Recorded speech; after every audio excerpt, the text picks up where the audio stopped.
New cruise ships now cost well over $1 billion to build, so more cruise lines are looking to spend a fraction of that reinvesting in ships that are decades old. Princess Cruises is an example of a cruise line that has no new build ships on order, or as far as we know, even in the pipeline. With an aging fleet, the question becomes, are older cruise ships worth saving? And for cruise lines with nothing new on the books, do they even have a choice? I'm Adrian, the Cruise and Travel Guy. Welcome back to the channel.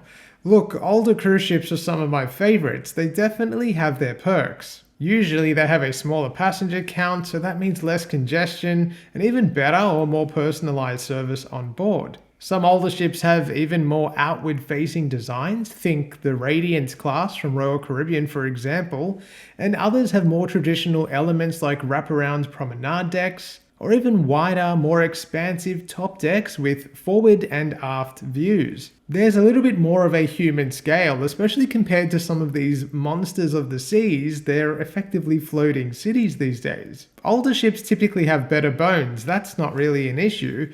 The bigger problem is that they're just dated. They usually don't have the fit and finish that we've come to expect from newer ships, or the tech. Brand new cruise ships really can cost well over US $1 billion.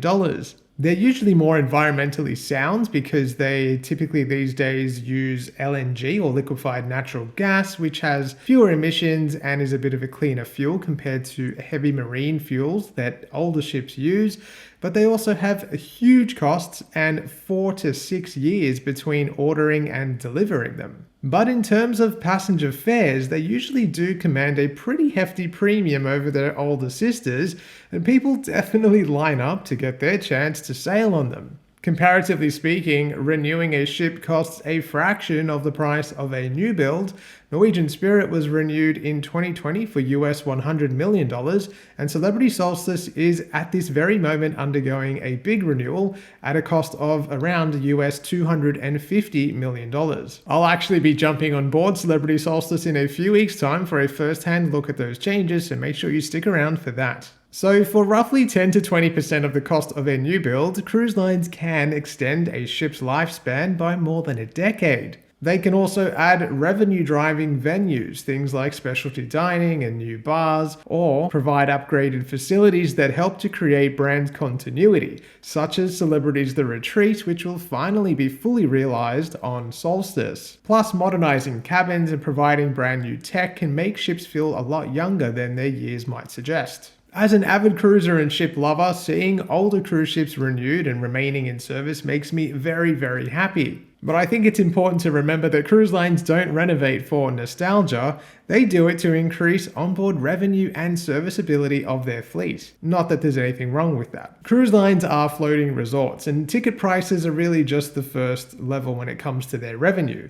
They typically make more money from onboard expenditure, or at least a huge chunk of their profit comes from that. In fact, they're the areas of growth across cruise ships. You've probably really noticed how they've taken center stage on-board ships over the years. Specialty dining, drinks packages, premium Wi-Fi, and those ship-within-a-ship suite classes with exclusive areas such as the Retreat, Haven, or even the Sanctuary. Actually, these refits really do have a habit of removing underperforming passenger spaces and replacing them with more opportunities for the cruise line to make money. Adding bars and specialty dining, and even more accommodation all go towards boosting revenue. But there's also an environmental reality to contend with, and on that front, the IMO, or the International Maritime Organization, is tightening regulations when it comes to fuel use, and even ports around the world are becoming a lot more demanding when it comes to cleaner operations. New ships are often built to run with LNG, like I mentioned earlier, and they're usually built with shore power capability. They also have improved hull coatings and technologies such as air lubrication systems, or ALS. These generate microbubbles underneath the ship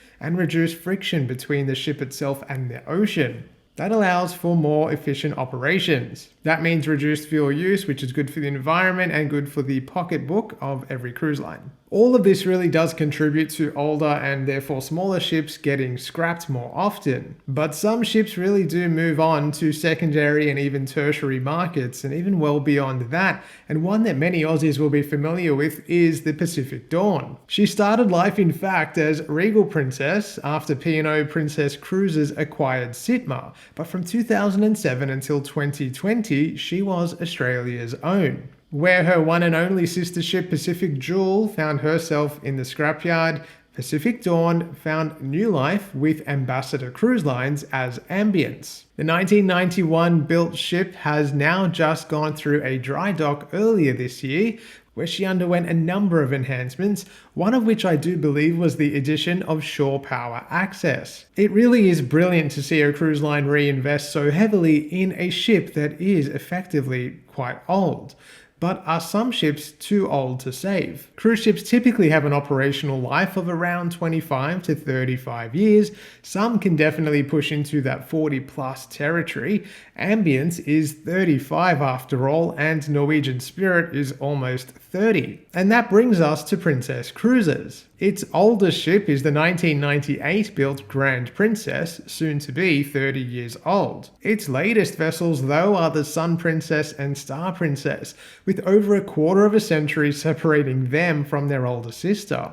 Out of the line's 17 ships, 7 have been cruising for at least 20 years, while the oldest Royal Class ships, the line's second newest vessel type, have been sailing for around 12 to 13 years. With no new ships on order, Princess Cruises and Carnival Corporation management really do need to seriously consider what the next 5 to 10 years look like for their fleet renewal. To date, we've not seen Princess Cruises ever undertake a ship refresh or renewal of the magnitude we've seen from other cruise lines, such as NCL. Norwegian Spirit was built in 1998, the same year as Grand Princess. In 2020, the cruise line spent US $100 million giving her the once-over, a pretty detailed refresh. They gave the ship a brand new adult-focused positioning in the market, new dining options, updated interiors, and modernized cabins. What didn't change was her core architecture and some of those really excellent points about her, things like the expansive deck spaces,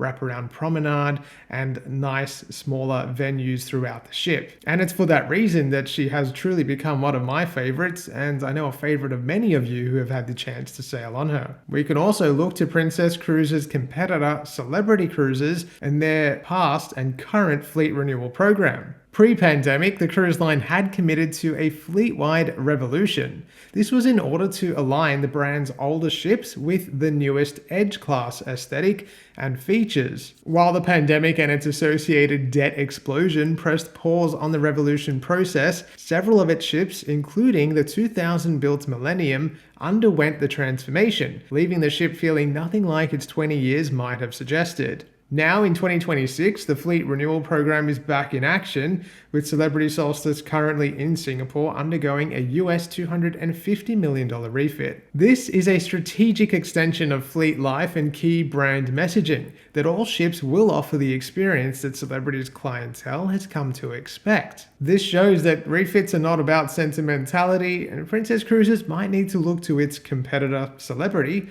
to see what it should do next. Where Celebrity is consciously working to bridge the gap between the passenger experience offered on its Edge class ships and older Millennium and Solstice class ships, Princess has so far not looked to bring significant elements of its brand new Sphere class ships to its older Grand, Coral, and Royal class vessels. And the experience is remarkably different. The Sphere class ships offer significant points of difference compared to their older sisters. They represent sizable shifts in the Princess brand, from the full realization of a ship within a ship suite class called the Sanctuary to new venues and passenger experiences. So how then does a cruise line with no new ships on the books contend with offering such distinct cruise experiences into the future? I think ultimately that's the big question, and what we might start to see over the next few years become a little bit clearer. Some older ships are clearly not dead yet, but it really all depends on whether cruise lines are willing and able